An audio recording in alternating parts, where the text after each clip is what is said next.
Good morning, dear students. My name is Ferhan Mazher, and today is 8th May 2021. And the subject today we are studying is Physics 5054. It's O-levels physics. Today we have set our hearts to solve October-November 2018 paper. The number of the paper is 22. This paper belongs from the zone 2. And in this video, we will be solving only the section A of this paper. The section B of this paper I will solve in another video, and you will be able to find it in my YouTube channel. So let's start today's paper, and the first question coming up on your screen. So we are on the section A of this paper. Here we go. So this is October-November 2018 2-2 paper, and 2 hours are allowed for this paper. And there are 2 sections. In this video, we are going to solve the section A. So the first question coming up on your screen, exercise. Okay. So here we have the first question showing up on your screen. He says, figure 1.1 shows a satellite traveling at a constant speed in a circular orbit around the Earth. State how the speed differs from the velocity. You see, speed is basically, there can be many differences. For example, the speed is distance divided by time, whereas the velocity is displacement divided by time. The speed is a scalar quantity. It has only the magnitude, whereas the velocity is a vector quantity. It has magnitude and direction both. So let me show you my answer. I have written this answer. Let me show you that answer. Okay, so here we go. Here we have my answer. Question number 1. Speed is a scalar quantity. It has only magnitude, whereas velocity is a vector quantity. It has direction and magnitude both. So hopefully you have understood this. It's a very easy question, a famous question frequently asked in the papers to differ between the velocity and the speed. Okay, the next question coming up on your screen. As it orbits the Earth, the satellite is experiencing an acceleration. Explain in terms of its velocity why the satellite is accelerating. The magnitude of in the start of the question, he told us that the satellite is moving with a constant speed, but the velocity is still changing. Why? Because when you move in a circle, every moment, after every moment, you have to change your direction to keep in the circular track. To keep the satellite in the circular track, the direction of the motion has to be changed. So it means that the magnitude, although is not changing, but the direction of the velocity is changing. So because there is a change in the direction of the velocity, so there is, whenever there is a change in the velocity, whether it's directional change or magnitude change or both changes, we say the body is accelerating. So due to the change in the direction of the velocity, we are saying that the body is accelerating. Let me show you my answer. I have written this answer. So here we go. So magnitude of velocity is constant, but its direction is changing. Due to change in direction of velocity, there is acceleration in the satellite. And another thing we can say, because we know that whenever you move in a circle, there is a resultant force acting towards the center of the circle. Due to that, also we can say that the body has acceleration. So let's check the marking scheme. What the marking scheme has to say. So question number, let's do that. Okay. So question number 1 is showing up on your screen, and let me exercise.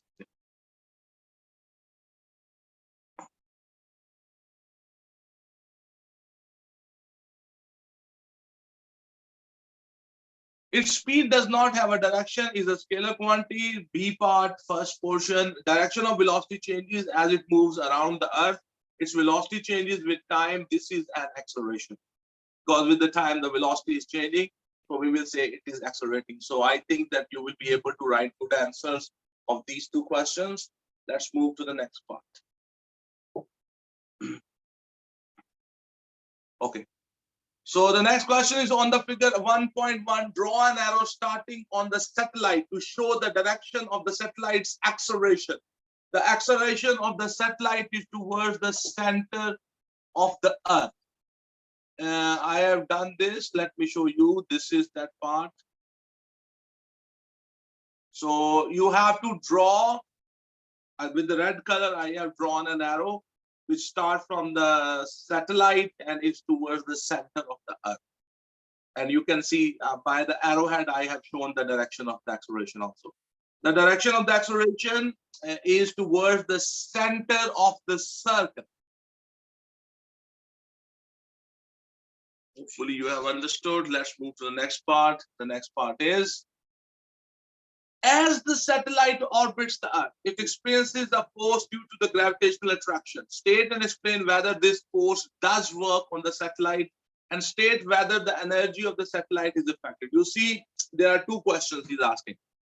The force is towards the center of the circle, and the body is moving, the satellite is moving. If you at any instant you check the direction of the motion of the satellite, that will be along the tangent at that point.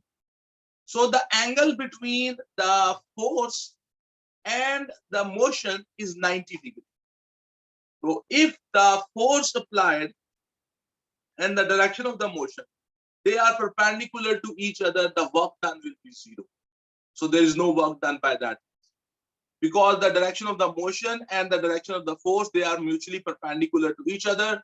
So that is the reason the work done will be zero. So the height of the satellite around the Earth do not change. So the gravitational potential energy will not change. That's the second part.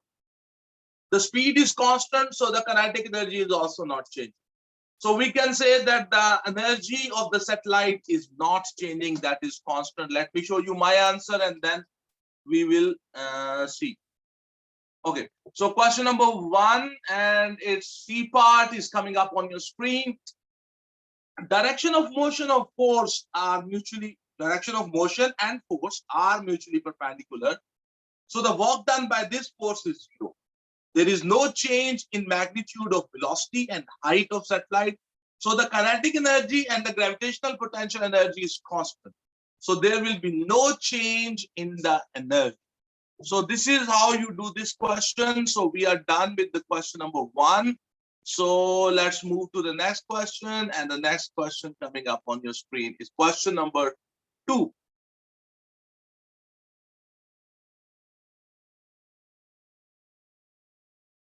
A sports car is designed to be very stable when turning a corner at high speed. Figure 2.1 shows the position of the center of mass of the car. State what is meant by center of mass, 1 mark question. The center of mass means a point in the body or outside the body where all its mass seems to be located, or where all its mass seems to be concentrated. So the question is, state what is meant by the center of mass. This is my definition. Let's check the what I have written. Okay, so here we go. The question: a point in the body where all its mass seems to be located.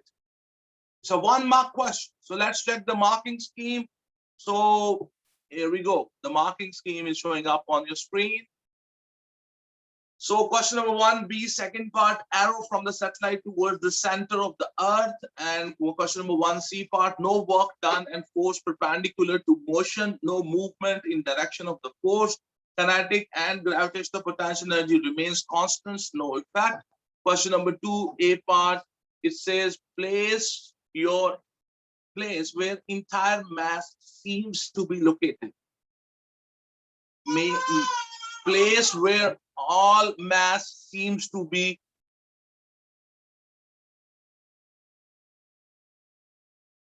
Okay, so question number 2B part, it says state 2 features of the design that makes the car in the figure 2.1 stable.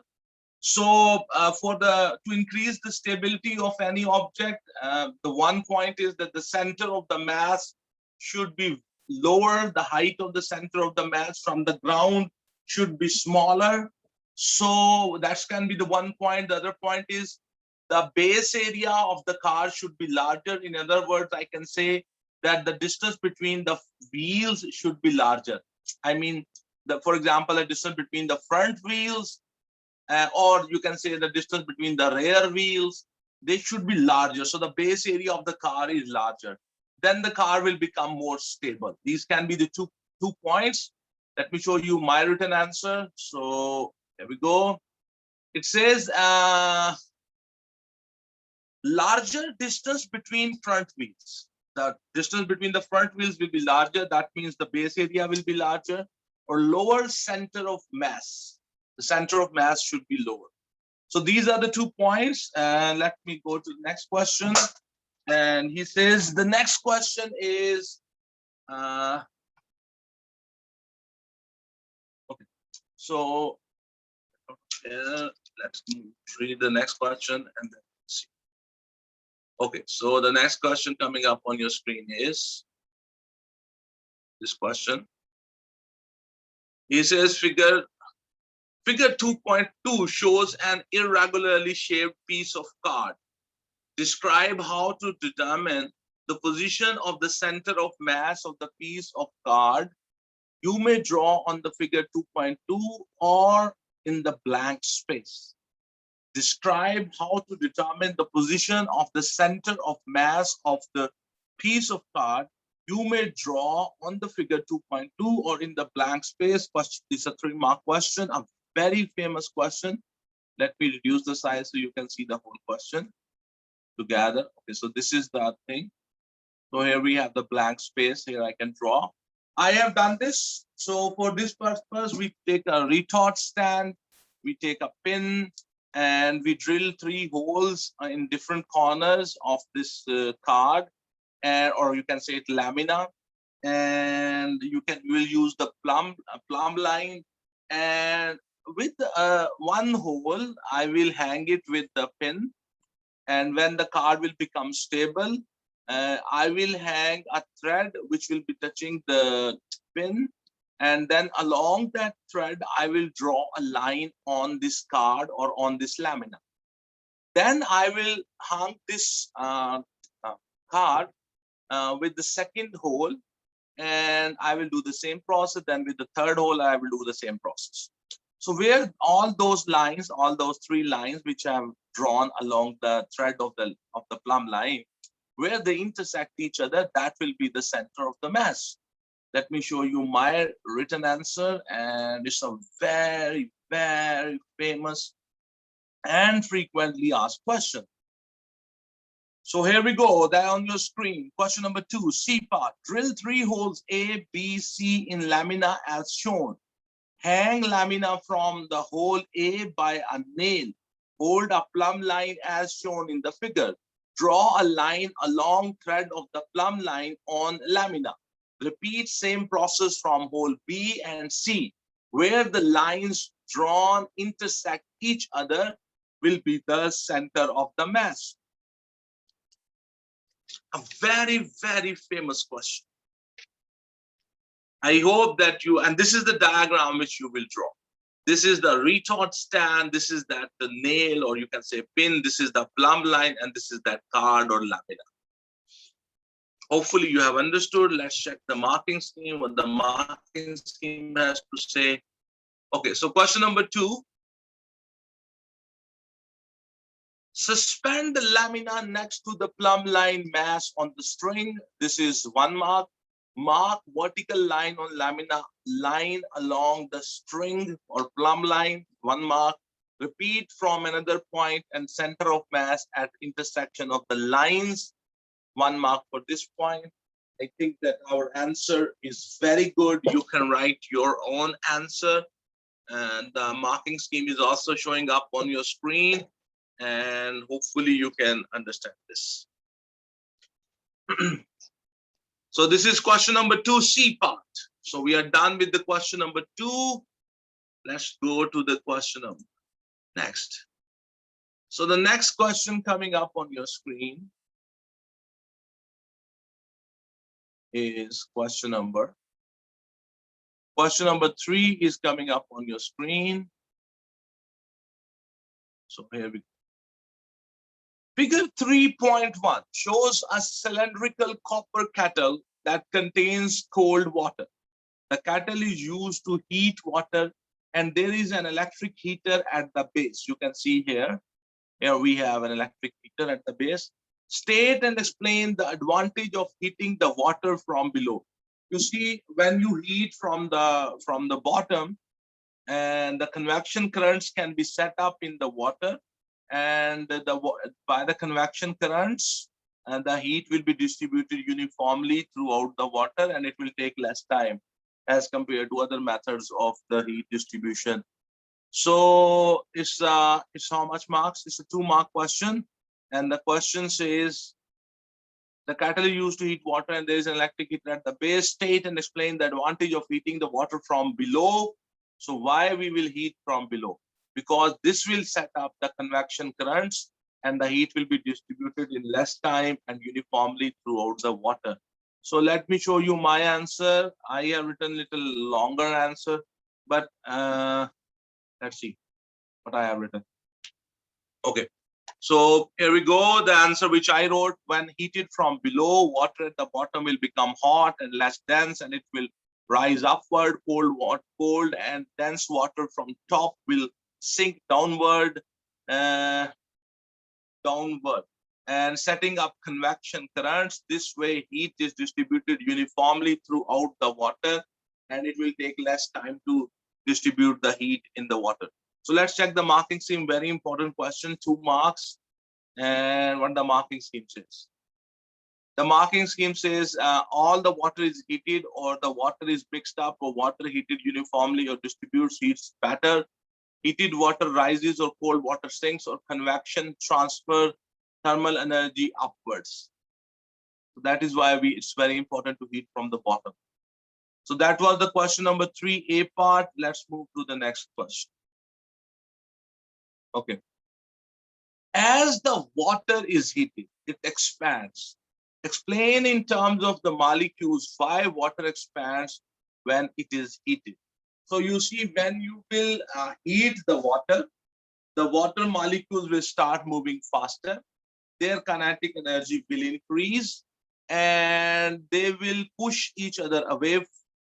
And if they are vibrating, their amplitude of vibration will increase. So the distance between the water molecules will increase. So the water will expand. Let me show you. It's a 2-mark question, very important, and it's unusual question. You see, when heated, kinetic energy of the water molecules increases. Molecules move faster. Molecules push each other away. Molecules vibrate with greater amplitude. So that's why the molecules will move away from each other. Let's check this marking scheme. Very important question.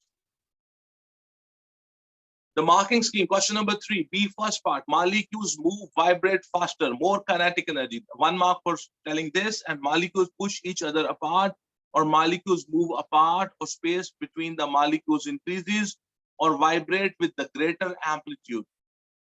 You can write your own answer. The marking scheme is showing up. I have also written an answer, but the important thing is you check the marking scheme and write your own answers. Hopefully you have understood. So let's go to the next part. The next part is copper also expands when heated. State what happens to the level X of the water in the kettle. Explain your answer in terms of the expansion of copper and the water. It's a 1-mark question. Let me go to the diagram. So when this thing will be heated, so the water will be heated and this copper will also be heated. Copper is solid and the water is liquid. And if you provide the same amount of heat to a solid and to a liquid, the expansion in the liquid will be more than the expansion in the copper. So the copper will expand, but its expansion will be less than the expansion which will occur in the water. So the level of the X will go up. The level of the water will go up. At the point X, the level of the water will go up because the water will expand more as compared to the copper, because the water is liquid and the copper is solid. So let me show you my answer. I have written this answer. And then, okay. Level X will rise because copper kettle will expand less as compared to expansion in the liquid water. Expansion in the liquid water will be more as compared to the expansion in the solid copper. So this is my answer. Let's check the marking scheme, what the marking scheme has to say. So marking scheme says rises and liquid expands more than solids. 1 mark for this. That was question number 3. So let's move to the next question. The next question coming up on your screen. We are going to question number 4.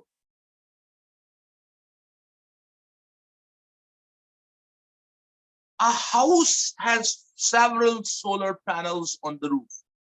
These panels use energy from the sun both to generate electricity and to raise the temperature of water that passes through tubes inside the panel. The panels on the roof of the house have a black surface. State how energy from the sun travels through space before it reaches the earth. The energy from the sun is coming towards the earth in the form of electromagnetic waves or electromagnetic rays, especially you can say mainly UV light and ultraviolet light and the infrared and visible light. So by these 3 things, the energy is reaching the earth and they are all electromagnetic waves. It's a 1 mark question. And the next question is explain the advantage of using the panels that have a black surface. The 2 mark question. You see the black surface is a very good absorber of infrared radiation, and the black surface is also a very bad reflector. So that's why the surface is black, so it will absorb more solar energy or more heat energy or more infrared as compared to any other color. So let's check. My answer is I've done 2 questions. We have. So here we go.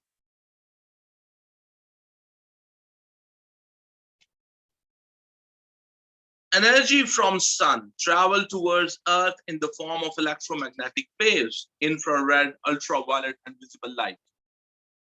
Question number 4A, second part. Black surfaces are very good absorber of infrared radiation. So it will increase the absorption of heat by solar panel.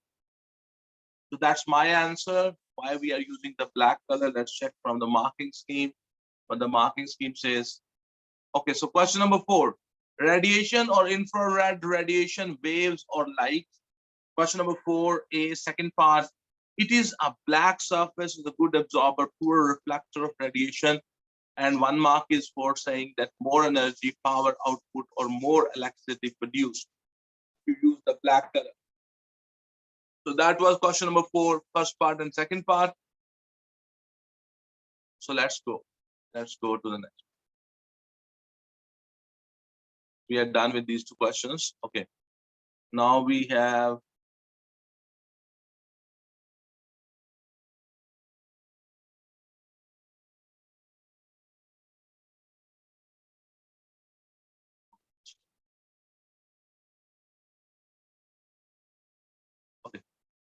so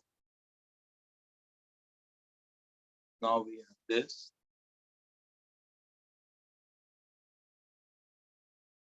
On one occasion, the panels are supplying an electric current of 15 ampere at a voltage of 24 volt. Calculate the electric energy generated by the panels in 1 hour. So the energy is equals to IVT. The formula for the electric energy is IVT. I is the current, V is the voltage, and T is the time, but the time should be in seconds. He says 1 hour, so 1 hour will have 3600 seconds.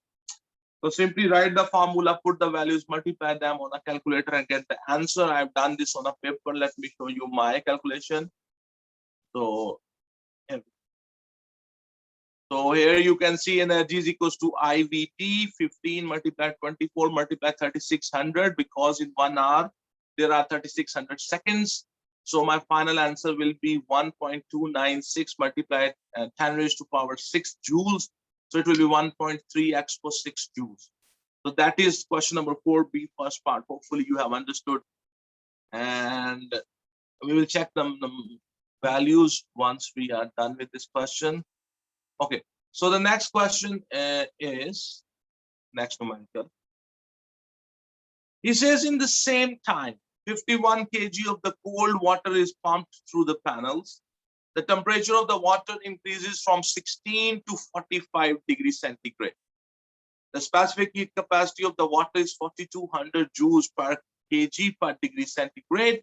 Calculate the increase in the thermal energy of the water. You know the energy is equal to mc delta theta.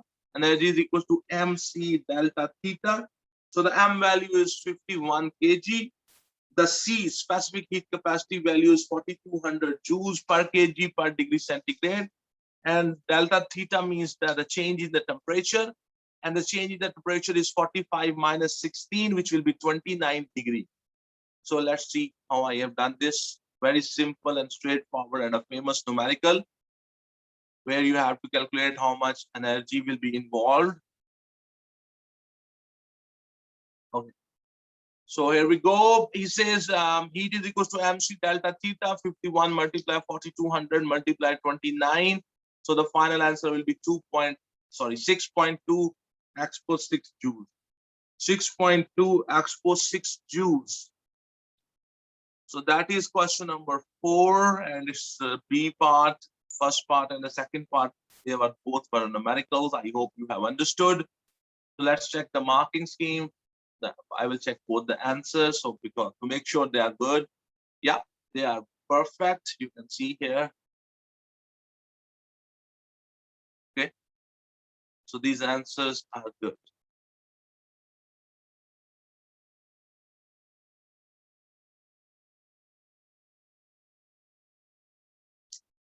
Okay, so let's move to the next part. That the numerical was of 3 marks. Okay. This is question number 5 coming up on your screen. 2 uncharged conducting spheres K and L are mounted on insulating stands. State how the structure of an insulator differs from that of a conductor and give one example of an insulator. You see, in the insulators, we do not have free electrons in the atoms, and in the conductors we have free electrons.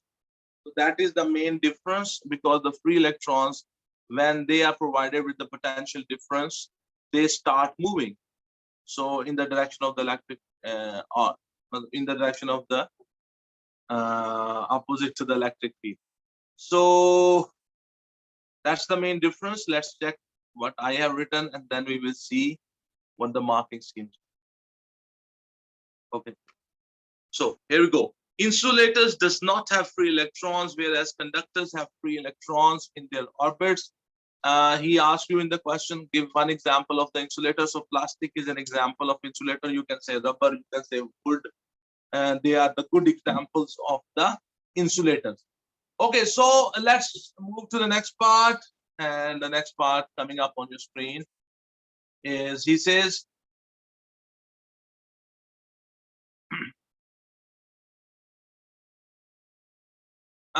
two spheres are in contact. Figure 5.1 shows a positively charged insulating rod held next to the K. On the figure 5.1, draw the charges on the K and on the L. Okay. So when you will bring this positively charged rod near K, so what will happen, because they are positive, so all the free electrons, they will be attracted, they will accumulate here. So this portion will become negative, this portion will become deficient in electrons. So this portion will be positive. So if you show here, for example, 5 positive charges, the same number of negative charges you are supposed to show here. On the figure 5.1, draw the charges on the K and on the L. That's good. It's a 2-mark question. So let me show you. I've done this.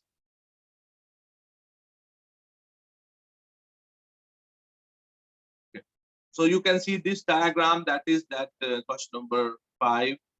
I think here I have shown the charges. You see here I have shown 4 negative charges and 4 positive charges. So this side will become negative, this side will become positive. Okay, so let's move to the next part. And the next part says, sphere L is moved to the right a long way from sphere K. So you have separated them. So when you move this away, the contact is broken. So what will happen? Move away state what happens to the charge on the K. Okay, so this will become, it says sphere L is moved to the right a long way from sphere K. The positively charged rod is moved away. State what happens to the charge of the K.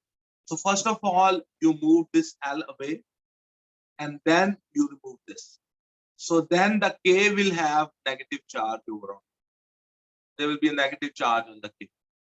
He says, then he says, an earth wire is connected to the sphere L. State what happens to the charge on the L. When this will be separated, it will be positive. And when you connect an earth wire with it, so what will happen, because it's positive from the ground, the electrons will come on this and they will neutralize it, that positive charge. So this will become neutral. That is this question. So 1 mark question, 1 mark question. Let's check my answers. Here we go. These are the question number 5B. First, sphere K will have negative charge. And question number 5B, second, charge on the L will be neutralized. So the question number 5, let's check the marking scheme. And then we will go. So question number 5 marking scheme coming up on your screen. Charges, electrons are not free to move in an insulator. Any sensible example, for example, plastic, nylon, glass, rubber. Okay, so you can give any example. Question number 5B, first part. Negative charge on left of the K and positive charge on right of the L. Equal number of charges and number less than or equal to 5, and no charge on the right of K and no charge on the left of L. So question number, that was the diagram. The question number 5B, second part, the last answer we wrote. Negative charge spreads throughout the surface of the sphere, and positive charge on L disappears, or L becomes neutral, or equal number of positive and negative charge. So this is how you do the question of 5B part. I think that our answers are good. There's no problem. So let's move to the next question. The next question coming up on your screen is question number 6. So here we have. This is the question number 6 coming up on your screen. It says,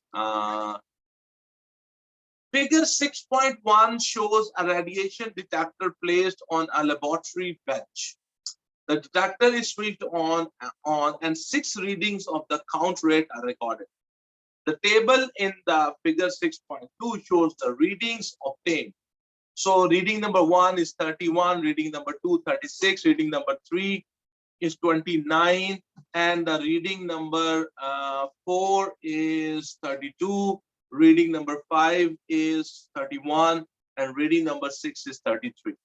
So the first question coming up on the screen, he says, using all the readings obtained, determine an average value for the background count. So I will add these 6 values.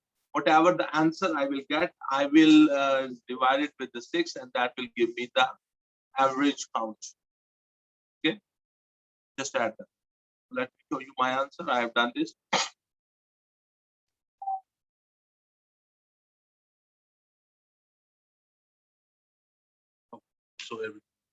So how you will find the average? You will add the 6 readings, 31 plus 36 plus 29 plus 32 plus 31 plus 33, and you divide the sum with 6. So 192 divided by 2, and that will be 32. So the average count is 32. Let me check them. Yes, sir. 32 is the right answer. So next question coming up. Figure 6.3 shows the point P, which is a very short distance from the end of the radiation detector. A sample of the radioactive isotope cobalt-60 is placed at the P. The average value of the count rate obtained is now 975 counts per minute. The average count rate is determined with different objects between the radiation detector and the sample. The table in the figure 6.3 shows the results obtained. So when you have a detector and sample in front of each other, the reading, and there is nothing between them, the reading is 975. Then we put paper between the detector and the sample. The reading is still 976. There is no difference on the count rate when you put a paper between the detector and your sample. So it means there is no alpha particle present, because the alpha particles will not be able to pass through the paper. So if alpha particles were present, then the count rate should have dropped, but it has not. So it means that the cobalt 60 is not giving out alpha particles. Then he says, I put a 0.5 millimeter thick sheet of aluminum, and you can see that the reading has dropped. The reading was dropped to 117. It means that there was beta particles, because some of the beta particles, they will not be able to pass through this aluminum sheet. So the reading has dropped, which means the presence of the beta particles. Beta particles are present there. Then he put 2 centimeter thick sheet of lead, and the reading was dropped to 52. And it means there was gamma rays, because the gamma rays can be stopped by the lead sheet. But this lead sheet is very thin, so it has not been able to stop all the gamma rays. So because you see, by this experiment, this question is interesting. It says, oops, sorry. Indicate by placing ticks in the appropriate boxes the radiation emitted by cobalt 60. Alpha particles are not there, beta particles are there, and gamma rays are there. So put tick between the beta particles and the gamma rays.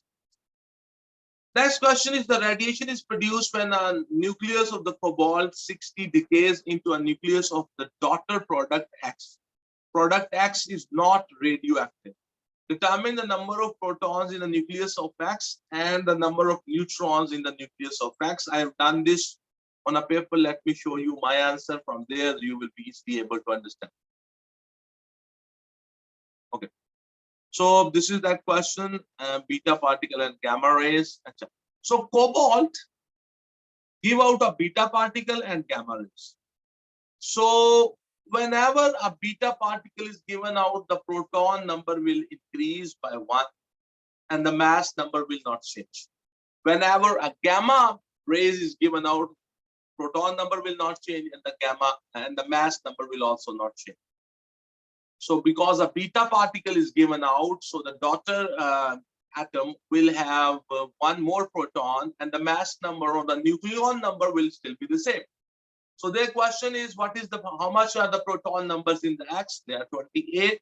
And how many neutrons are in the X, atom X?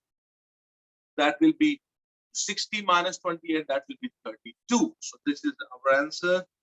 So let's check the marking scheme for this numerical and see what's our answers are right or not. So here we go. So question number 6A, part 32 counts per minute. Question number 6B, first part, second beta particle and third gamma boxes ticked. Okay. So question number 6B, second part, 128 will be the answer, and second 32 will be the answer. So our answers are right. So let's move to the next part. The next question coming, the next part coming up on your screen, he says, the half-life of the cobalt 60 is 5.3 years.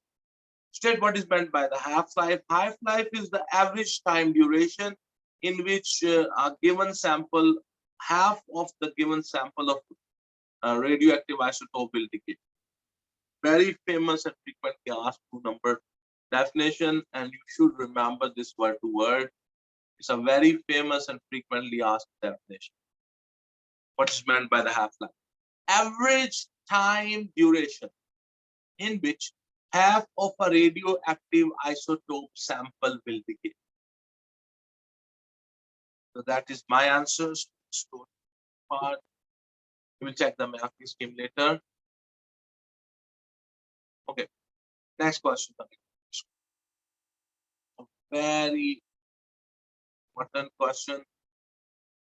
When there is a lead sheet between the detector and the sample, average count rate is obtained from 6 readings taken at 1 minute interval. The 6 readings are given in the table in the figure 6.4.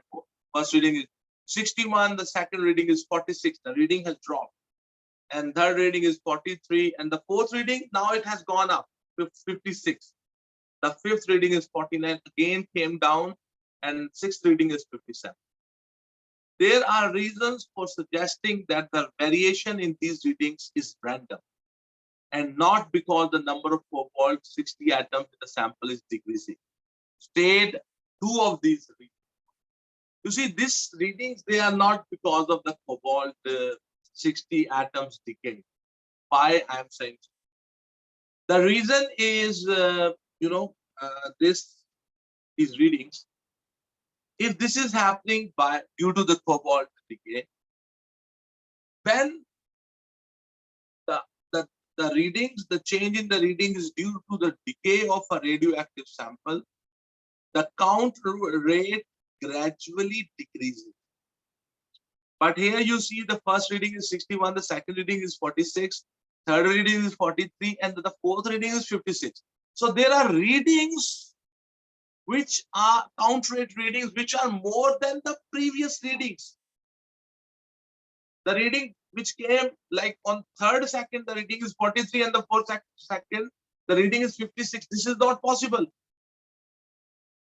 If the readings are coming due to the decay of the cobalt atoms, the count rate should decrease.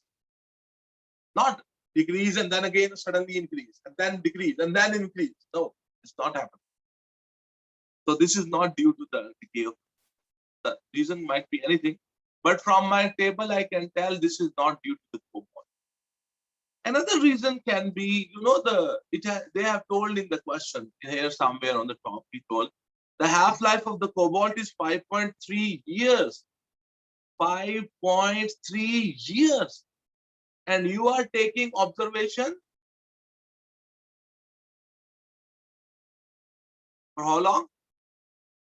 You are taking observation after 1 minute, 1 minute, 1 minute. 6 readings you have taken. So you have taken readings in 6 minutes. So you are observing the sample for only 6 minutes. Its half-life is 5.3 years. So during 6 minutes, there will be no decay in the.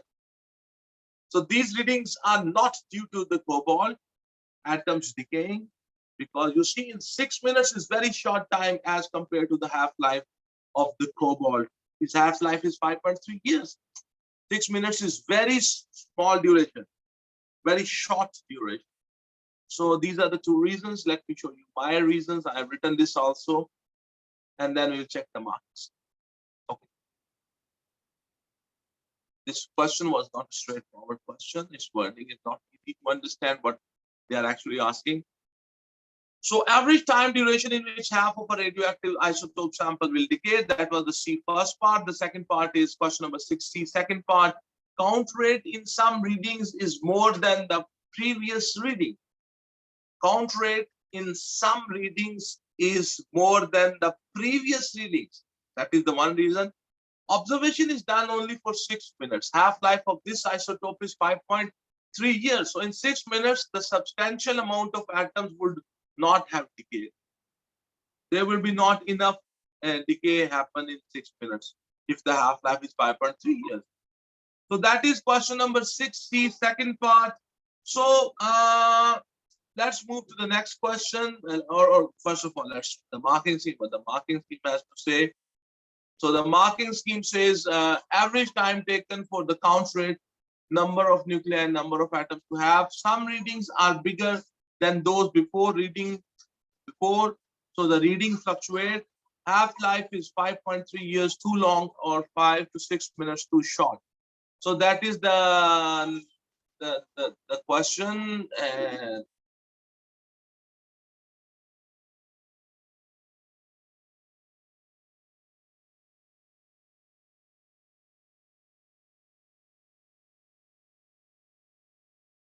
question number 7 is showing up on your screen. Figure 7.1 shows the structure of a transformer.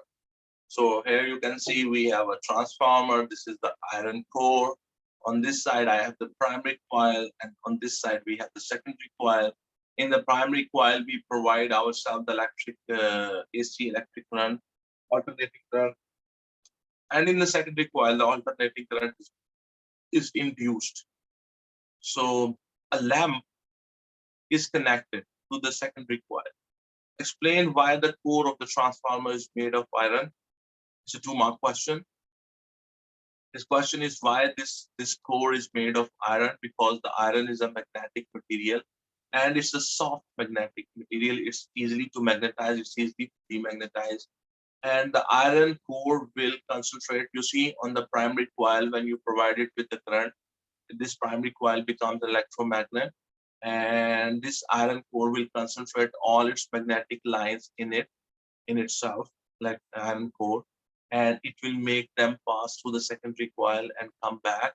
So this iron core will make the magnetic field stronger, and it will pass all the magnetic lines pass through the secondary coil.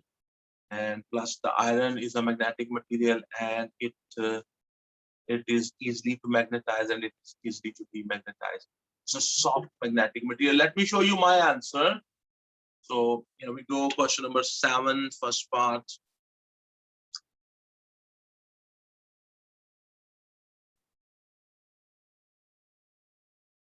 Iron is a soft magnetic material. Iron core concentrate all magnetic field lines produced by electromagnet on primary coil and pass them through the secondary coil.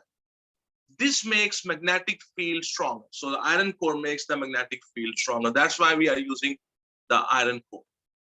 Okay, so let's go to the next question. He says, when there is an alternating current in the primary coil, the lamp is lit.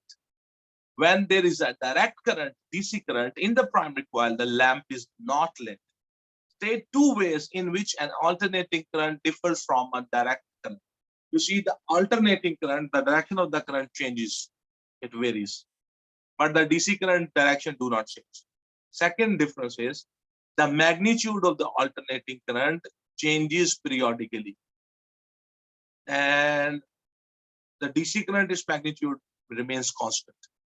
And another difference, you can say that if I draw a voltage and time graph of the alternating current, it will be a sinusoidal wave. It will be a wave. See a wave. Okay, sinusoidal wave. And but if you draw a voltage time graph of the DC current, it will be a horizontal straight line. These are some differences. So let me show you my answer. I have written this answer. So let's see.